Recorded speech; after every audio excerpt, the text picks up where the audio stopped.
Cumprimento a amada igreja com a graça e a paz do nosso Senhor e Salvador Jesus Cristo. E com esse cumprimento, também levo a ele até todos aqueles que estão nos assistindo através da internet, que também recebam o nosso cumprimento. Quero também nessa noite agradecer a presença de todos os visitantes que estão conosco nessa noite. É uma alegria muito grande quando vemos no nosso santuário pessoas nos visitando, amigos, irmãos, e nós queremos declarar aqui que nosso coração se enche de alegria. Fique à vontade no nosso meio, você é muito bem-vindo no nosso meio. Nessa hora eu gostaria, irmãos, que os irmãos abrissem as suas Bíblias. Não vamos abrir. O irmão vai projetar, que eu vou fazer leitura na versão atualizada, para uma compreensão melhor, e será projetado no telão, 2 Coríntios, capítulo 12, de 1 a 10. Nós vamos estar lendo nessa hora, os irmãos vão acompanhar a leitura no telão, porque é da leitura na Bíblia revisada. Então, os irmãos terão oportunidade de fazer esse acompanhamento nessa leitura, que creio eu que teremos uma compreensão melhor já lendo o texto. Embora não adiante de nada, eu preciso me gabar de mim mesmo. Agora vou falar a respeito das visões e revelações que o Senhor tem me dado. Conheço um cristão que há 14 anos foi levado, de repente, até o mais alto céu. Não sei se isso de fato aconteceu ou se ele teve uma visão. Somente Deus sabe. Repito, sei que esse homem foi levado, de repente, ao paraíso. Não sei se isso é de fato aconteceu ou se foi uma visão. Somente Deus sabe. E ali ele ouviu coisas que palavras humanas não conseguem contar. Eu me gabarei desse homem, mas não me gabarei de mim mesmo, a não ser das coisas que mostram as minhas fraquezas. No entanto, se eu quisesse me gabar de mim mesmo, isso não seria uma loucura, porque estaria dizendo a verdade. Mas eu não me gabarei, pois quero que a opinião que as pessoas têm de mim se baseie naquilo que viram fazer e me ouviram dizer. Mas para que não ficasse orgulhoso de demais, por causa das coisas maravilhosas que vi, eu recebi uma doença dolorosa, que é como um espinho no meu corpo. Ela veio como um mensageiro de Satanás para me dar bofetadas e impedir que eu ficasse orgulhoso. 3 vezes orei ao Senhor, pedindo que Ele me tirasse desse sofrimento. Mas Ele me respondeu: a minha graça é tudo do que você precisa, pois o meu poder é mais forte quando você está fraco. Portanto, eu me sinto muito feliz de me gabar das minhas fraquezas, para que assim a proteção do poder de Cristo esteja comigo. Eu me alegro também com as fraquezas, os insultos, os sofrimentos, as perseguições, as dificuldades, pelas quais passo por causa de Cristo. Porque quando perco toda a minha força, então tenho a força de Cristo em mim.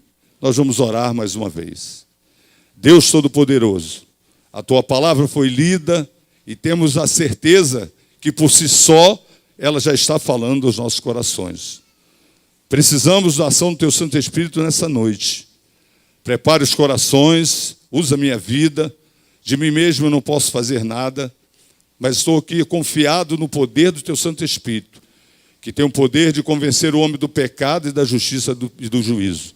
E que nessa noite possamos sair daqui consolados, confrontados e com um desejo muito maior de ser usado pelo Senhor no Teu reino, nesse tempo que o Senhor nos permite. Essa oração que te faço agradecido, no nome precioso do Senhor Jesus. Amém. Irmãos, quero tratar nessa noite de um tema muito pessoal. Penso que todos nós já lidamos com essa pergunta: se Deus me ama, por que eu sofro? Creio que talvez nós já lidamos com essa pergunta. Se Deus me ama, por que eu sofro? Alguém já disse, eu concordo, que a vida é a professora mais implacável. Primeiro, ela dá a prova e depois ensina. No meio secular, na escola, primeiro nós ensinamos e depois damos a prova. Mas a vida é a professora mais implacável. Primeiro ela dá a prova e depois ela ensina. Quero citar também aqui um teólogo anglicano, professor universitário, C.S. Lewis, que diz assim: Deus sussurra em nossos ouvidos por meio do nosso prazer. Fala mediante a nossa consciência, mas ele clama em voz alta em meio à nossa dor. Então Deus, ele nos sussurra no nosso prazer, fala na nossa consciência nas situações normais, mas no meio do sofrimento e a dor, ele grita e clama a nós. É uma forma dele falar também. O propósito universal de Deus para o sofrimento cristão é o seguinte: o sofrimento cristão nos leva a ter mais contentamento com Deus e menos satisfação do mundo. Tudo que o mundo nos faz é aumentar a nossa satisfação nele. Mas o propósito universal de Deus no sofrimento cristão é que nós conseguimos ter mais contentamentos em Deus e menos satisfação no mundo. Quem falou isso é um pastor batista norte-americano da atualidade chamado John Piper. Quem quiser também ver alguma coisa sobre ele vai ver que é verdade o que ele vive. Quero voltar agora no texto que nós lemos. Quando o apóstolo Paulo ele escreve essa carta, a segunda carta de Coríntios, à igreja de Coríntios, estava acontecendo a seguinte situação lá em Corinto. Se levantaram nessa situação falsos apóstolos. Eram judeus criados em Jerusalém, e Paulo era um judeu da dispersão. Ele foi criado em Tarso, na cidade de Tarso. E esses falsos apóstolos começaram a criticar o ministério do apóstolo Paulo. E essa crítica dizia que ele era um homem fraco, que ele não tinha visões sobrenaturais e extraordinárias. E por isso começaram a destruir com palavras o ministério do apóstolo Paulo.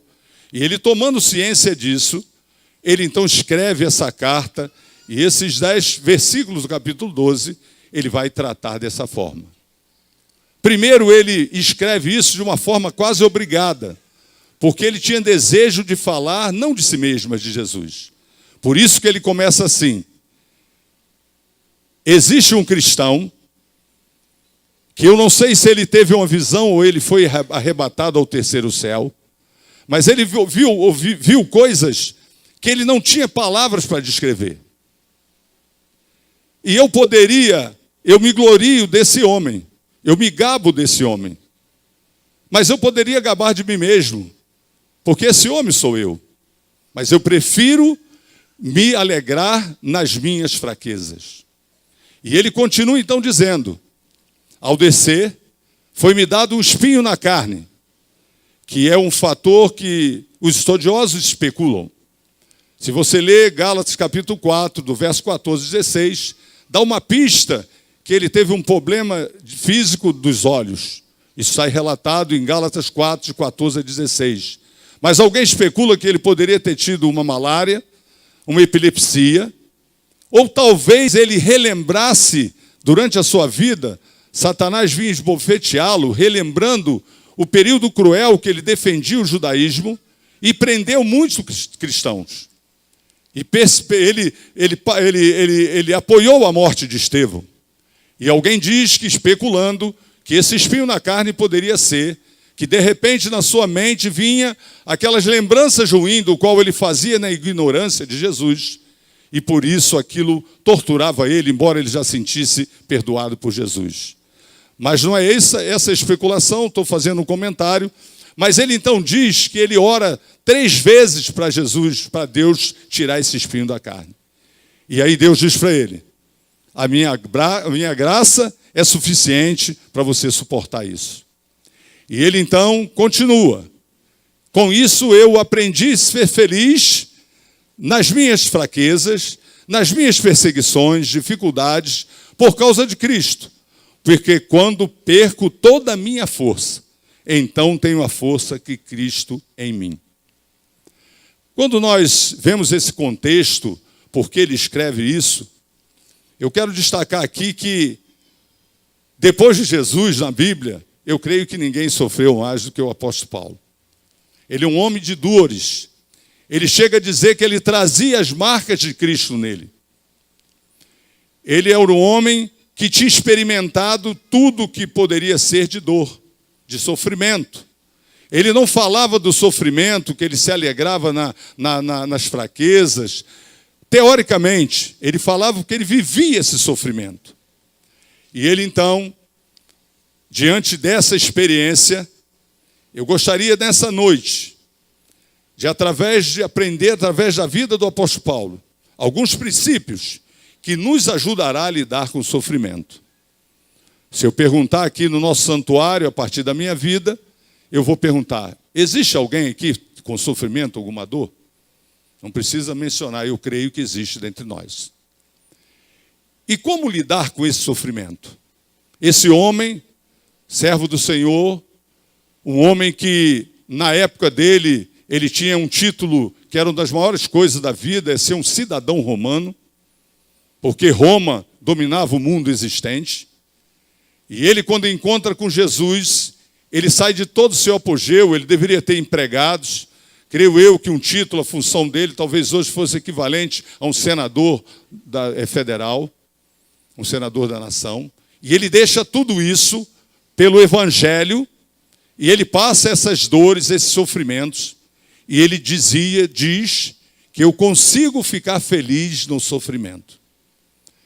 Se alguém ouvir isso, vai dizer que ele estava louco, e que nós que cremos nisso estaremos loucos. Mas ele falava isso e ele vivia isso.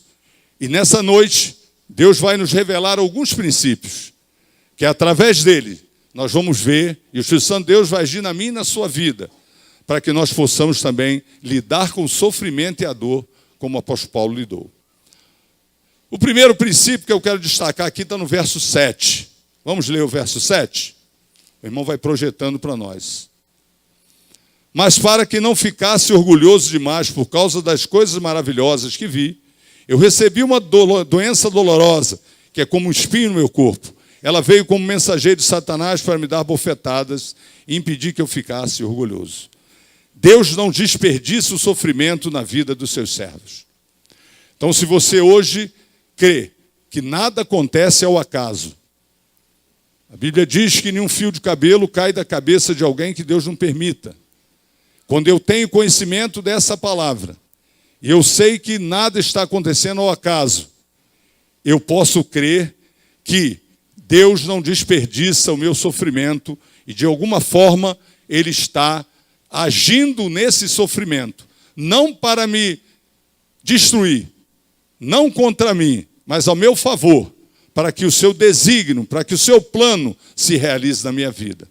Por mais que o seu sofrimento seja doloroso, muito triste, mas o irmão pode sair daqui nessa noite crendo, de forma sobrenatural, que Deus não está desperdiçando, não está acontecendo ao acaso.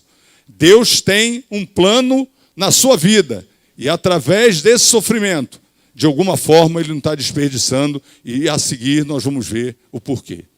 O segundo princípio que eu gostaria de compartilhar com os irmãos nessa noite: às vezes Deus decide revelar a causa do sofrimento. No caso do apóstolo Paulo, aqui no verso 7, qual foi a causa do sofrimento dele? Porque para que ele não ficasse soberbo, para que ele fosse um homem humilde. No ministério, no reino de Deus, o que mais destrói o ministério se chama orgulho e arrogância.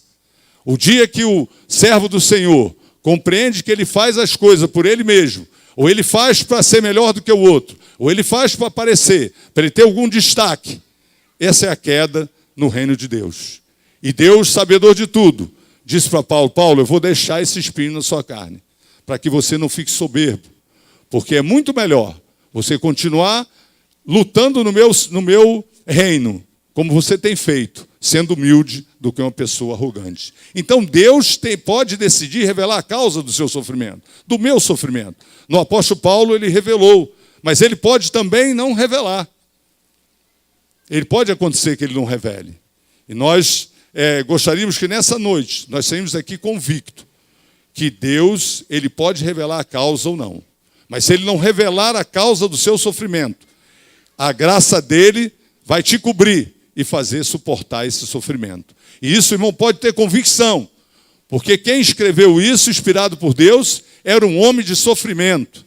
E nós vamos voltar um pouquinho no capítulo 11, ele vai descrever algum dos seus sofrimentos, que nós vamos sentir o nosso até menor. Terceira aplicação, Deus nos censura por pedir livramento do sofrimento. Os irmãos já ouviu alguma vez algum ensinamento? Olha, você não pode ficar reclamando muito com Deus. Você não pode ficar orando a Deus seguidamente pelo seu sofrimento, pedindo libertação dele. E isso não é o que a Bíblia nos ensina. Eu quero relatar aqui que Jó, 16 vezes, ele perguntou por que a Deus e queria se livrar do seu sofrimento. O apóstolo Paulo aqui, ele pede 3 vezes insistentemente. Jesus, quando estava perto do momento final, ele pede a Deus, Pai, se possível, passa de mim esse cálice, mas faça a tua vontade. Então, se o irmão está em sofrimento, em dores, ore a Deus, continue orando a Deus, clama a Deus no seu silêncio. Se nós fôssemos ver os salmos, ele é muito mais lamentação do que louvor, os salmos na nossa Bíblia. Então não se acanhe, lute com Deus em oração, continue clamando o livramento do teu sofrimento, continue pedindo a Ele, derrame diante dele no seu particular. Isso é diferente de reclamar. Nós somos liberados, Deus não nos censura quando nós vamos diante dele e colocamos a nossa dor de forma que está realmente, Senhor, está doendo, eu não estou conseguindo. Faça com que a graça que deu poder ao apóstolo Paulo superar o sofrimento dele, que eu possa superá-lo. E essa deve ser a nossa oração. Então esse princípio é muito importante. Não acho que você está importunando Deus. Deus, ele quer ouvir o seu clamor e a sua oração. Quarto princípio, o sofrimento pode ser uma dádiva de Deus a nós e não contra nós. Isso não é muito bom de ouvir. Como é que um sofrimento pode ser uma dádiva de Deus? Não é muito fácil ouvir essa palavra. Mas é assim que eu vejo no verso 7 novamente. Mas para que não ficasse orgulhoso demais, por causa das maravilhas que vi, eu recebi uma doença dolorosa que é como um espinho no meu corpo. Ela veio como mensageiro de Satanás para me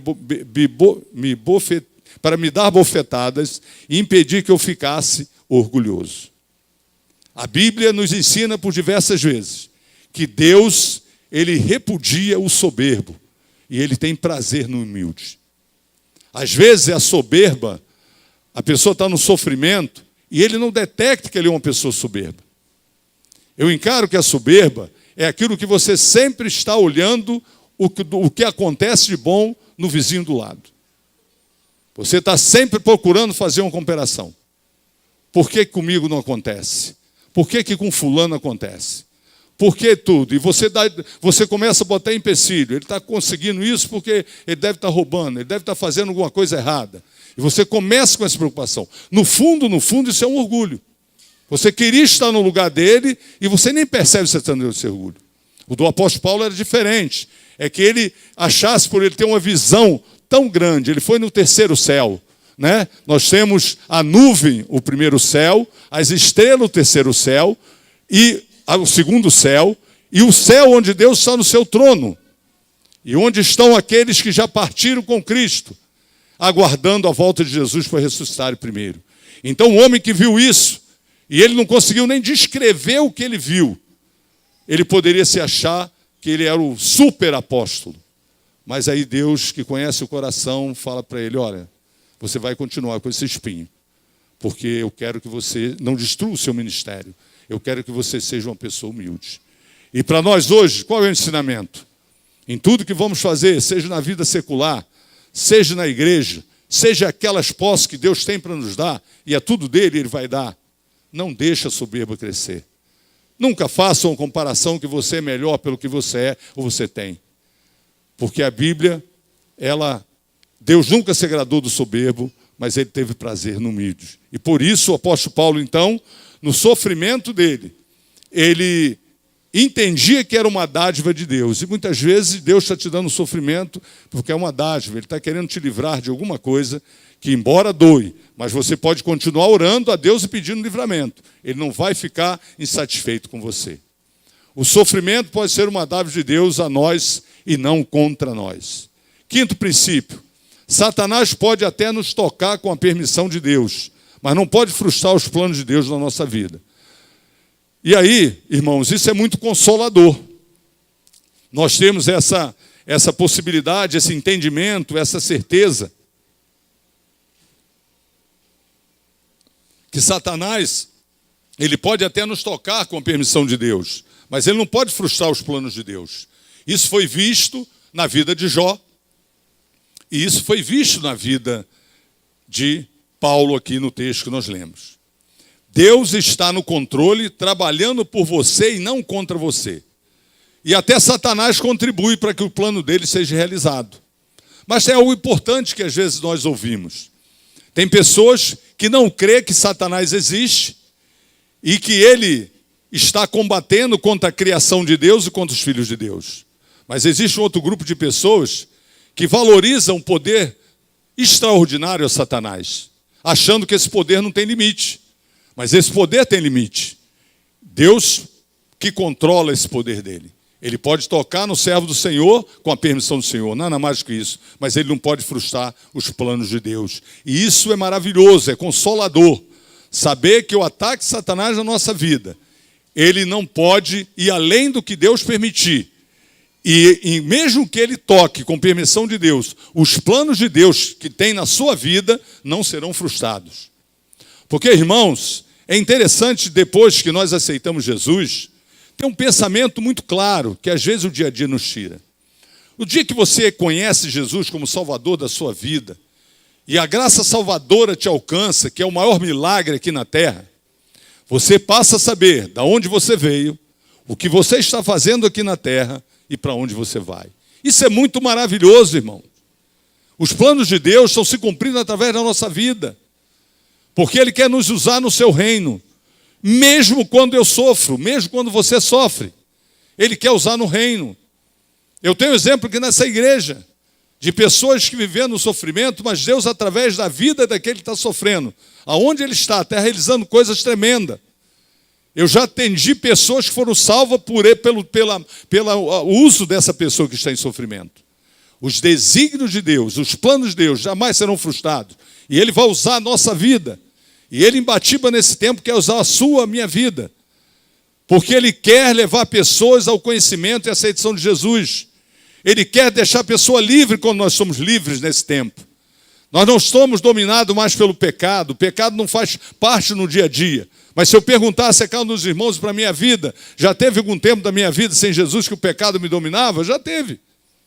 Mas glória a Deus que quando Jesus entrou na minha vida, na sua vida, nós temos a liberdade.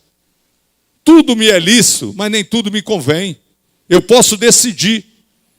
E isso é maravilhoso, mas eu decido pela minha carne? Não. A minha carne quer viver no pecado. Mas o Espírito Santo de Deus que habita em mim, ele me capacita, me fortalece a vida do irmão, para o pecado para ser parte de um acidente. Como eu costumo dar aqui o exemplo da descascando uma laranja. A pessoa chupa a laranja todo dia, e ele vai com a faquinha bem amoladinha.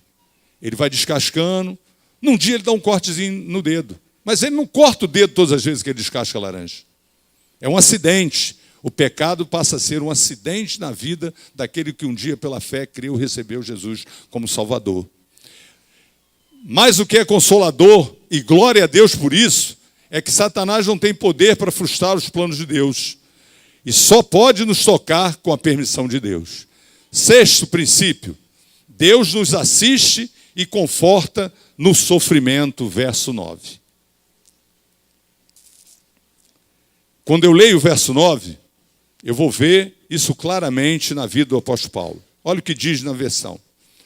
Mas ele me respondeu: a minha graça é tudo o que você precisa, pois o meu poder é mais forte quando você está fraco.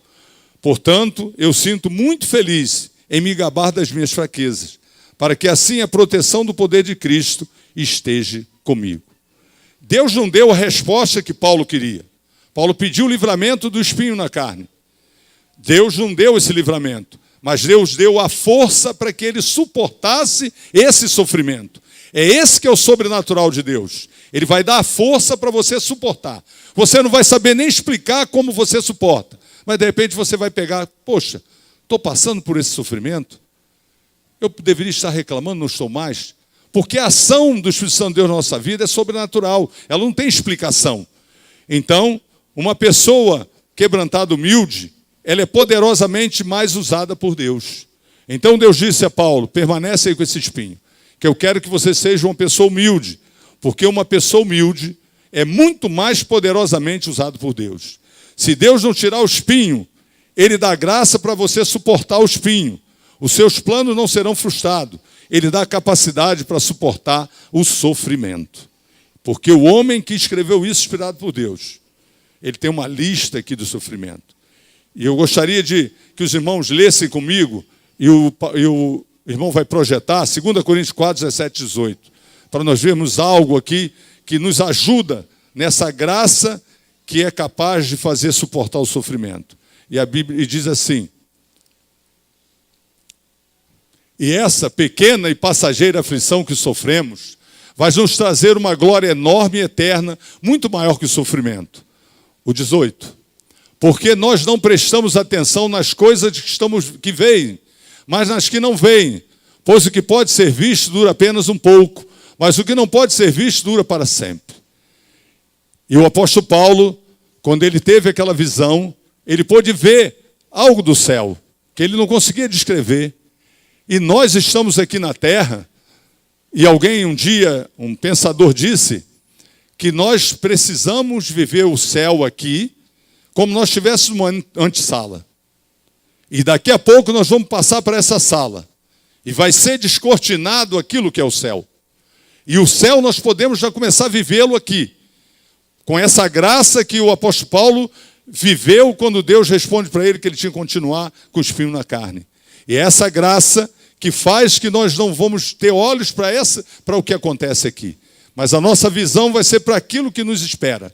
E nós, nessa visão aqui, conseguiremos viver e tendo condições de passar pelo sofrimento e continuando servindo a Deus, sendo usado por Ele naquilo que Ele tem preparado para nós e nos chamou nesse tempo. 7º princípio: quando passar pelo vale do sofrimento, a graça de Deus é suficiente. Bendito seja Deus, que a graça é melhor do que a vida. Não tem um canto que diz assim? A minha graça é melhor do que a vida. Essa graça conseguia, na vida do apóstolo Paulo, fazer ele ter prazer no sofrimento, porque era algo de forma sobrenatural. Mas eu quero aqui dizer aos irmãos que, se nós olharmos para o santuário, para a nossa vida, nós podemos ver que quantas pessoas que aqui já um dia perdeu um ente querido na família, que orou muito, talvez, para a proteção de um parente, e ele foi subitamente levado a Deus por um acidente. Quantos dentre nós já viveram momentos de dor, e muita dor, e que para algumas pessoas, eles eram considerados pessoas infelizes. Mas para Deus, que a avaliação do céu é diferente da terra, essas pessoas são chamadas bem-aventurados, porque elas partiram tendo aceito Jesus como Salvador, e elas estão hoje aguardando a volta de Cristo para ressuscitarem primeiro. Então, quanto a avaliação do mundo diz que elas são infelizes, a avaliação do céu diz que elas são felizes, porque elas já estão para aquilo que Deus preparou para a vida delas. Mas a dor continua naqueles que ficam. E essa dor pode ser suprida por essa graça que o apóstolo Paulo diz aqui. Você pode, lá na sua oração, no seu tempo com Deus, Senhor, está doendo muito. Mas essa graça que um dia alcançou o apóstolo Paulo, que deu poder a ele para ele dizer que ele era feliz em meio à tristeza, que isso pode brotar na minha vida. Então, nem sempre o propósito de Deus é tirar o sofrimento. Esse princípio, que é o 8º, e nós estamos perto de concluir, nem sempre o propósito de Deus é retirar o sofrimento. Na vida de Paulo, Deus não retirou. Isso não é fácil nem para mim, nem para você dizer isso. Porque nessa noite eu sei que dentre nós tem pessoas sofrendo. Então, esse princípio de que nem sempre o propósito de Deus é retirar o sofrimento, não é muito fácil de eu e você, de nós aceitarmos. Mas às vezes Deus escolhe para si e leva essas pessoas se você está vivendo em sofrimento. Mas nós também temos algumas pessoas que já viveram um tempo depois do apóstolo Paulo, que viveram esse sofrimento. E elas conseguiram em meio àquilo que Deus tinha colocado nas suas mãos para realizar o seu plano aqui na terra, no reino de Deus. E elas sofreram, mas mesmo sofrendo, elas serviram a Deus. Porque Deus, aprove a Deus não retirar o sofrimento. Veio à mente, quando eu estava estudando essa mensagem, alguém que vocês conheceram, Martin Luther King Jr., pastor batista nos Estados Unidos, que tentou ser usado por Deus para colocar a igualdade racial nos Estados Unidos, o direito de igualdade racial, e aos 39 anos a vida dele foi ceifada por um assassinato. Me veio também, pesquisando a mente, João Calvino, reformador. Ele passou quase sua vida toda doente. Ele morreu aos 54 anos. Muitos escritos de Calvino foi ele falando e alguém escrevendo, porque ele não conseguia nem escrever de tanta doença. Mas ele continuou realizando o plano que Deus tinha na vida dele, no reino de Deus. Quero citar também um teólogo suíço, Ulrico Zwinglio. Ele morreu aos 47 anos. E ele deixou um legado no reino de Deus, daquilo que Deus separou ele para que ele estivesse realizando o seu reino. Então, esses homens, eles não deixaram de cumprir aquilo que Deus tinha, mesmo sofrendo. Nessa noite, Deus quer para mim a sua vida, mesmo que você esteja sofrendo. Ele tem algo a realizar na sua vida no reino dele, começando por Ibatiba e aonde você estiver. E por isso a igreja é constituída de mecanismo, de órgãos, de coisas que ele tem te chamado. Nós vivemos um tempo na igreja batista aqui, um tempo da igreja em célula. E a célula é uma ferramenta que não tem como você não atender um chamado de Deus. Você pode estar hoje na célula como membro, glória a Deus. Você pode estar como líder, supervisor. Você pode estar, de alguma forma, Deus te chamando para alguma coisa. Você pode ainda estar no curso de liderança. Mas mesmo que o sofrimento esteja batendo na sua porta, não deixe de atender o chamado que Deus tem feito na sua e na minha vida nesse tempo. Porque em meio ao sofrimento, realizando aquilo que Deus tem na sua vida, essa graça salvadora que atingiu a vida de Paulo, ela vai te atingir de tal maneira que nesse sofrimento, Deus vai te levar a levantar vidas para conhecer e aceitar Jesus como Salvador nesse tempo que Ele está te prestigiando. Servir no reino de Deus, irmãos, é um privilégio. Nós estamos lidando com eternidade. Não se compara com a maior realização desse mundo. Quantas pessoas nós podemos relatar e conhecer que têm títulos acadêmicos que não daria para descrever, e elas continuam com vazio, e elas precisam fazer uso de drogas ilícitas para refrear um pouco a sua maneira de ser. No meio acadêmico, é triste falar isso, mas aqueles que passaram por lá, se você disser que você nunca experimentou maconha, você é criticado. E curso acadêmico da área de saúde. Por quê? As pessoas estão ali, mas são longe de Deus. E para que elas tenham alguma satisfação, elas precisam estar vivendo, usando essas coisas para poder ter um sentimento. De outra forma, elas estão procurando aquilo que só Deus pode preencher, e elas vão procurar o quê? Na prostituição. Porque elas estão querendo preencher alguma coisa. Elas não sabem que nada disso vai preencher. Mas a graça salvadora que nos alcançou, nos deu liberdade e preencheu tantas coisas importantes, pode preencher até o sofrimento. E é isso que Deus quer fazer na minha e na sua vida nessa noite. E eu sei que Ele já tem feito. Então, essas pessoas que, realizando a obra de Deus, como o apóstolo Paulo, como esses outros, para o mundo, eles são classificados como infelizes. Mas para a avaliação do céu, eles são classificados como bem-aventurados. Porque eles estavam cumprindo aquilo que Deus determinou nesse tempo. Estavam prestes chegando na eternidade. Então, você saiba que nós teremos uma eternidade sem sofrimento. Somos chamados por uma herança eterna. Não deixe o mundo te enganar que você vai ficar aqui com os teus bens, as tuas coisas, a vida toda. Isso tudo vai ficar. Você está tomando conta de um tempinho de alguma coisa. E nós não sabemos nem quando, se nós deixarmos alguma coisa, se o filho vai saber cuidar. Nós nem sabemos disso. Então não se iluda. Não deixe o inimigo te iludir. Sei que Deus é dono da prata e do ouro. E Ele tem na mão dos seus servos muitas coisas. Mas não deixe que essas coisas te tirem de ser alcançado por essa graça. Porque quando o sofrimento vem, Essa posição, tudo que você tem, que eu tenho, ela não é capaz de te dar alívio e te dar conforto, como deu o apóstolo Paulo. E o apóstolo Paulo diz o seguinte, que ele estava sendo esbofeteado por Satanás. E como que Satanás nos esbofeteia hoje? Eu sei que dentre nós temos pessoas que podem estar passando uma doença pessoal, tendo uma doença nos familiares, tem alguém no CTI, você pode estar passando um momento de desemprego, você pode estar tendo dificuldade com uma dívida que está tentando saldar e não consegue, você pode estar com algum problema, você pode estar, como hoje eu vejo tão difícil na juventude, estar buscando em Deus um casamento, um servo do Senhor, ou uma serva do Senhor, aquele que Deus vai separar para formar uma família contigo. Você está nessa expectativa e Satanás às vezes quer te esbofetear como esbofeteava Paulo. E como ele esbofeteia hoje? Ele vem na minha mente, na sua mente, com as seguintes perguntas. Ou usa pessoas à nossa volta. Você não é crente? Por que você está passando por isso? Você não está sempre participando da igreja, da célula, dando testemunho de Jesus, e a sua vida financeira cada vez vai pior?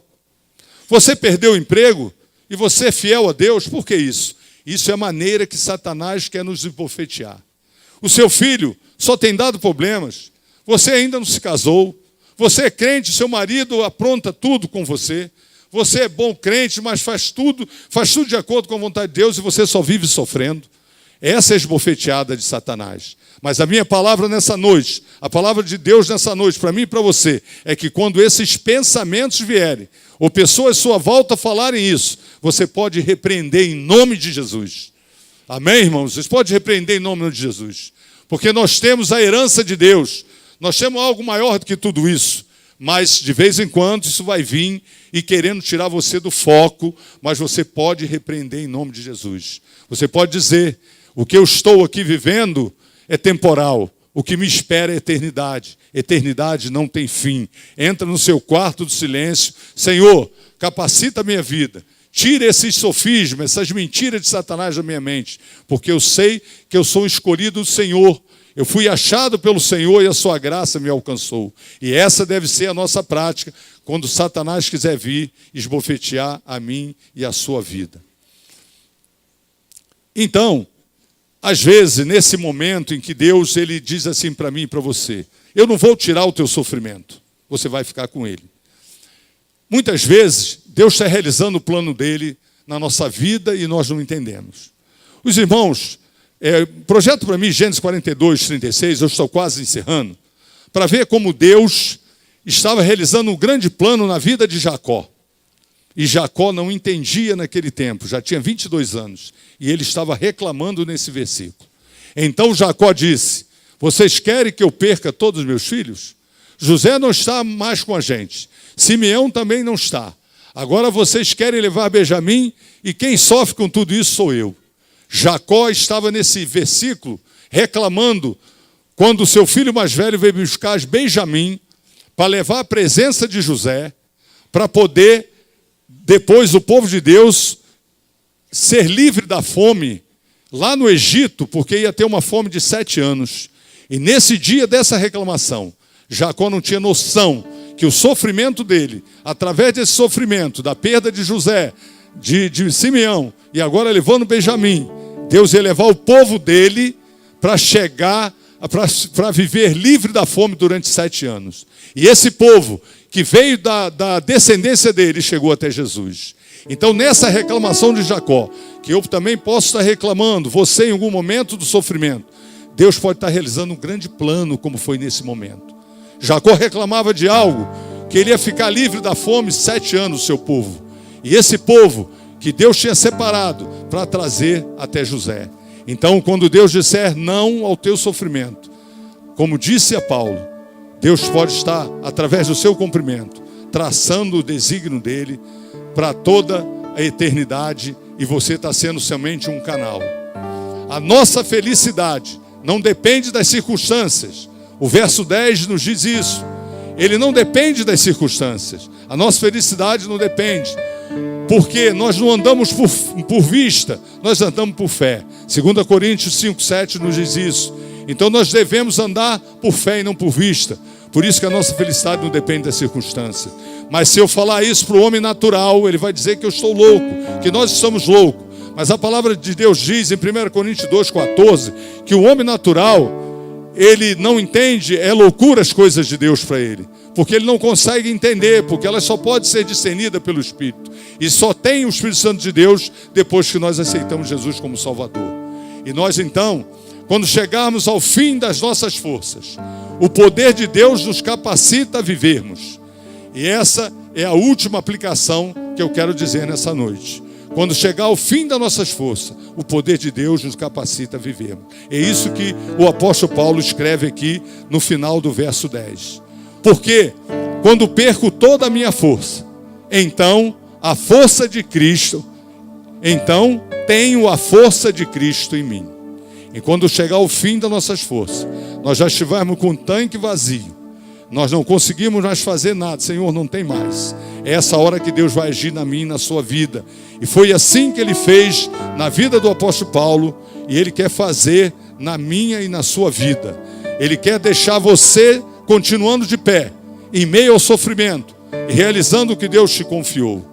E nessa hora, eu quero que os irmãos prestem atenção rapidinho, numa história real.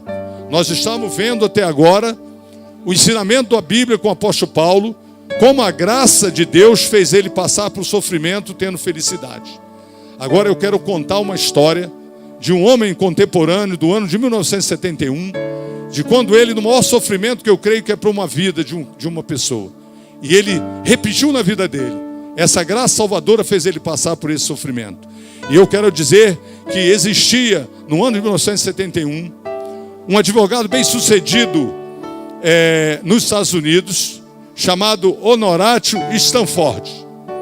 Ele morava em Chicago, e ele bem sucedido, ele começou a ter muito rendimento com o seu trabalho, e ele investiu no mercado imobiliário em Chicago. E ele comprou muitas salas, muitas casas, e nesse ano ocorreu um incêndio em Chicago, um incêndio que foi natural, de causa natural, e ele queimou a cidade de Chicago toda. E a história diz isso, em 1871. E esse homem chamado, com sobrenome Stanford, ele é um advogado bem sucedido, ele perde tudo e vai à falência. Mas ele havia prometido à sua família, sua esposa e 4 filhos, uma viagem na Europa. E ele então, tentando recuperar ali algum negócio dele, para ver se ainda conseguia, ele manda sua esposa e seus filhos, suas 4 filhas irem nessa viagem. E ele então, elas vão a Nova York, pegam o navio indo para a Europa, e quando chega no Oceano Atlântico, esse navio, ele bate contra outro navio, e em 12 minutos esse navio, que a família desse homem advogado estava, afunda. A sua esposa vai para o convés tentando salvar suas 4 filhas, e naquela hora a onda vai, leva as 4 filhas, ela recebe uma pancada na cabeça, e ela então desacorda, e ela depois acorda no navio de socorro, e só ela sobrevive. E esse navio então leva ela no destino até a Europa. E chegando lá, ela escreve uma carta para o nosso irmão Stanford, o seu marido. Só eu sobrevivi. E ele então larga tudo aquilo, pega um novo navio em Nova York, ele vai de encontro à sua esposa. E quando ele está chegando naquele local que o navio da sua esposa havia afundado, o capitão chama, e isso é história real, os irmãos podem ver pela internet. O capitão diz, foi aqui que o navio afundou, foi aqui que suas filhas sucumbiram. Ele então entra para o seu alojamento no navio.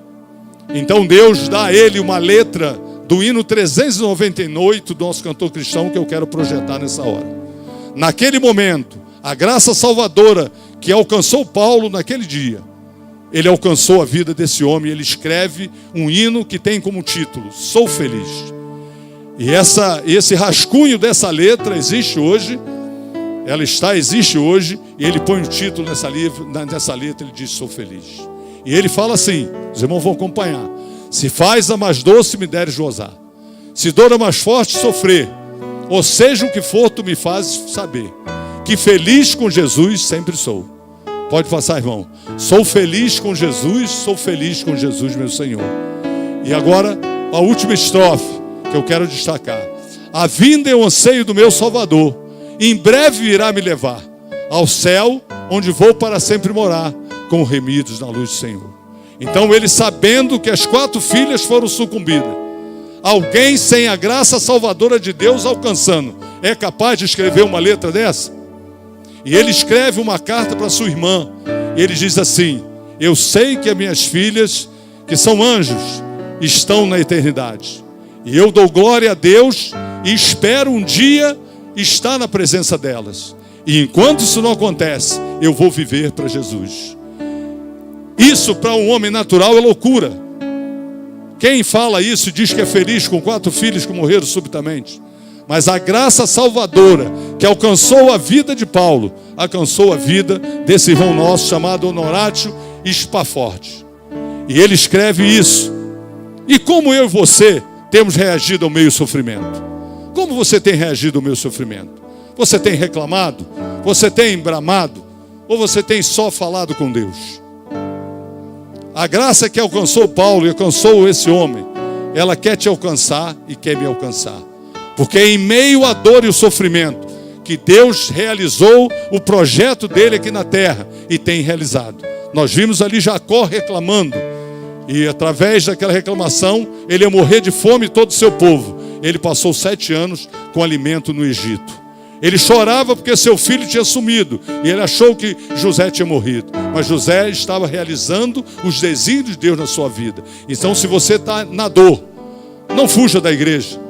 Não fique em casa. Não busque socorro em quem não pode te dar socorro.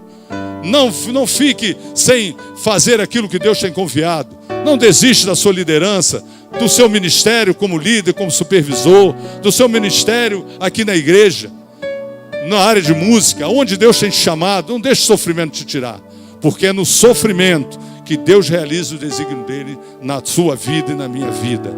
Então, sabe como esse advogado Spafford, ele conseguiu a graça salvadora alcançá-lo? Porque ele olhou para o futuro. Ele não olhou para o temporal. Ele olhou por aquilo que esperava a filha dele e esperava ele. Ele sabia que o Senhor reina e que um dia tudo ficaria bem. Ele sabia que ele iria rever suas filhas no céu. Ele sabia que ele um dia teria uma explicação. Ele tinha essa convicção. As suas perguntas estariam um dia respondidas nos céus. E ele sabia que Deus enxugaria dos seus olhos todas as lágrimas. Ele tinha essa convicção. E Deus quer colocar em mim e você essa convicção nessa noite. Não fuja nos problemas. Não corra na dor, no sofrimento. Deus quer te usar. Nós estamos vivendo um tempo maravilhoso.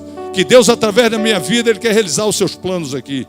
Ele realizou na vida de José o plano e ele ficou 13 anos preso. 13 anos na masmorra. E a prisão do passado não era essa prisão. Quando você olha esse sofrimento, o seu vai ficar pequeno. E ele, em nenhum momento, você encontra José 13 anos na masmorra, ele reclamando de Deus. Tudo que ele botava a mão, ele fazia com excelência. Então Deus estava realizando o plano dele, de levar o seu povo até chegar a Jesus. E para isso vamos sofrer. A Bíblia nos mostra de Gênesis, Apocalipse, sofrimento. Eu quero repetir aqui alguma palavra do pastor Nicodemos, que ele diz o seguinte, que a religião do cristianismo foi criada por Deus. Porque se eu fosse um homem para criar uma religião, eu ia dizer que a pessoa vai sofrer. Eu ia dizer que tudo ia acontecer de bom, para todo mundo vir encher. Mas o cristianismo diz que você vai sofrer. Mas diz que você não vai estar só no sofrimento. E diz que você está aqui, mesmo sofrendo, para realizar aquilo que Deus tem na sua vida e no seu reino.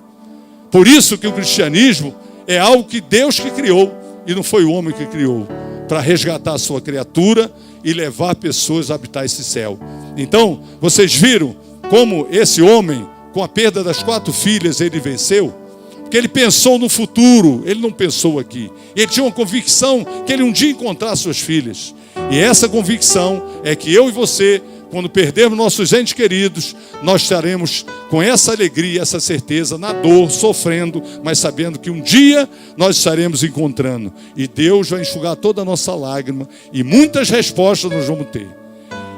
Então, esse homem, ele diz assim na sua carta: eu louvarei enquanto viver, que todos nós ergamos e deixamos tudo e seguimos a Jesus. Essa foi a palavra na carta que ele escreve. E eu estou chegando à conclusão da mensagem nessa noite. E eu quero nessa noite que você esteja atento. Então, a minha conclusão, eu vou ler para os irmãos. Ela diz isso. Paulo pediu substituição, a retirada do espinho. Deus deu transformação. Nós não vivemos de explicações, vivemos de promessa. Você está passando por luta, Deus está com você e você está vivendo. Se você está vivendo vitória, espere por lutas. Que Deus nos capacite como igreja, que independente da dor e do sofrimento que estejamos passando ou venhamos passar, prossigamos, respondendo sim ao chamado de Deus, para cooperarmos com Ele na expansão do seu reino, aqui em Batiba e no mundo.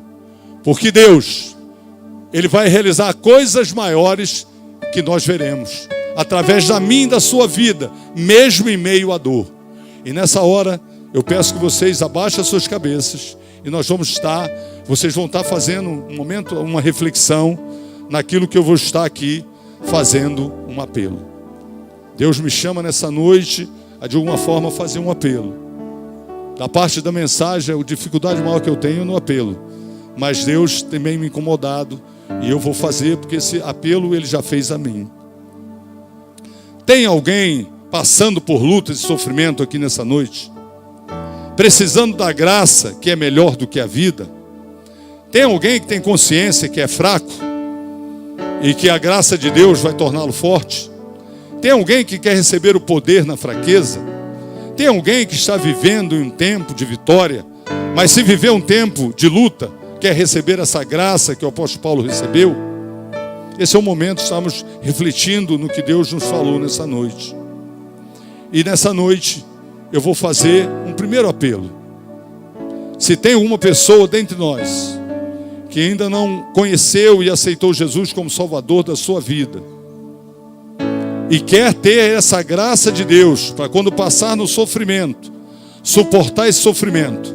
Se tem dentre nós alguma pessoa nessa noite, que entrou aqui na igreja, e ainda não aceitou Jesus como Salvador da sua vida, para ter uma vida como o apóstolo Paulo teve, de mesmo no meio do sofrimento, ele dizer que ele tinha satisfação.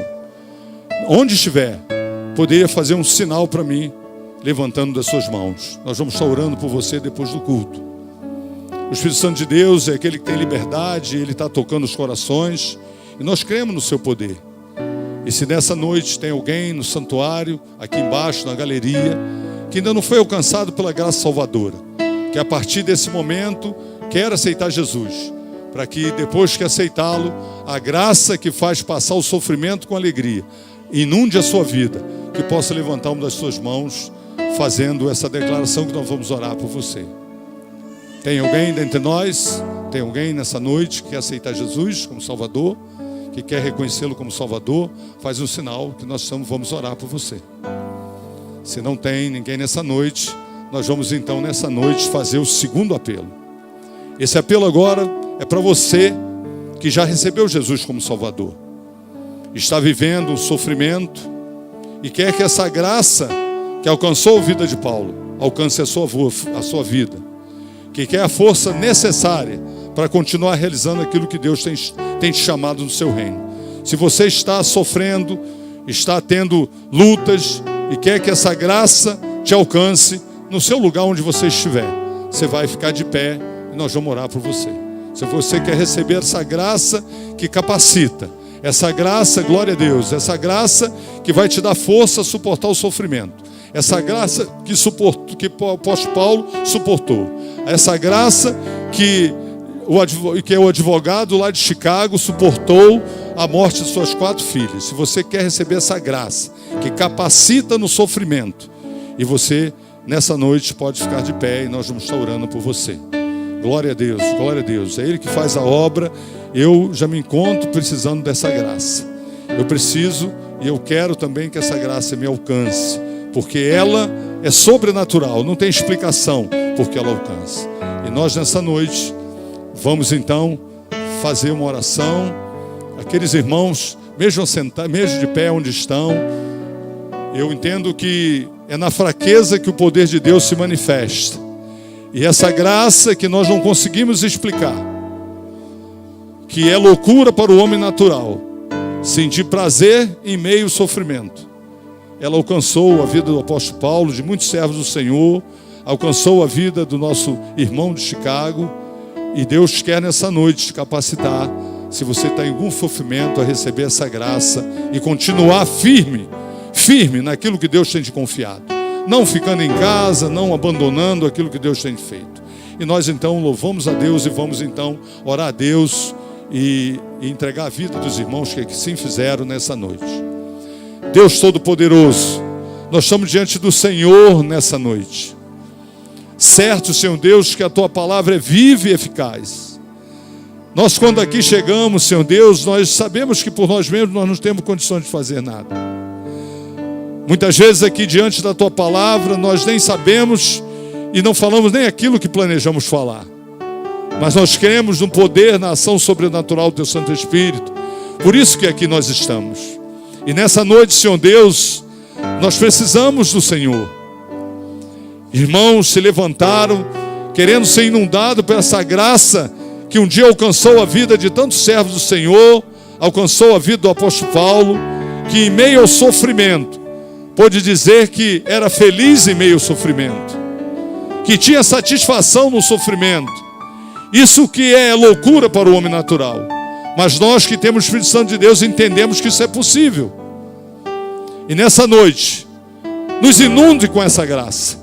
Inunde a vida de cada irmão que ficou de pé nessa noite, desejando essa graça, entendendo que é na fraqueza que o Teu poder se manifesta. Revista a vida dos meus irmãos dessa graça que suporta o sofrimento, a dor, e leva o servo do Senhor a dizer que é feliz, como levou o nosso irmão em 1871, lá em Chicago, na perda das suas 4 filhas.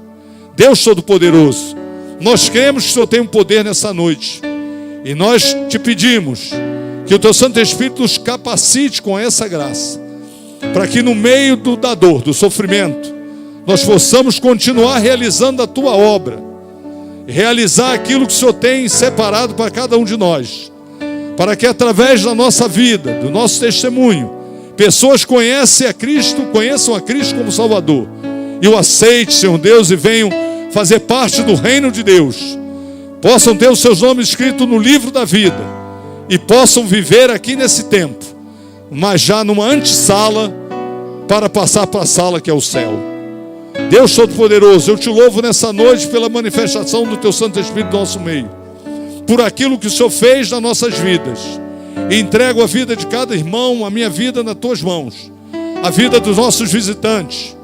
Se dentre nós teve alguém que ainda não tem Jesus e não se manifestou, mas que a graça salvadora, o maior milagre na vida do homem, possa ainda alcançá-los. Nos leve em paz, Senhor Deus, para os nossos lares. Nos dê uma semana de lutas, mas se tivermos semana de lutas, que nós tenhamos vitórias.